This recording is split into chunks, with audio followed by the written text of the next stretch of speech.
အားလုံးပဲမင်္ဂလာပါဗျာကျွန်တော်ဟိုတနေ့က Page Content Creator ရှောက်ထားတာပေါ့နော်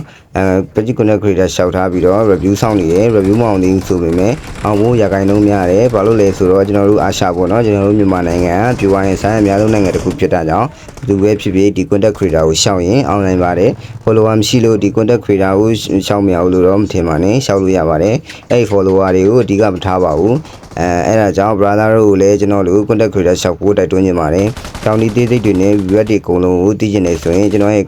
comment အောင်မှာမှန်းခဲ့ပေးပါကျွန်တော်လည်း Content Creator ရှောက်ထားပြီးသားဆိုတော့အောင်သွားရင်ပိုကောင်းတဲ့ content တွေအများကြီးကိုလုပ်နိုင်မယ်လို့လည်းမျှော်လင့်ပါတယ်အောင်သွားရင် giveaway custom exclusive content တွေကိုလုပ်ပေးဖို့လည်းရွေးထားပါတယ်အားပေးတဲ့သူတယောက်ချင်းဒီတိုင်းကို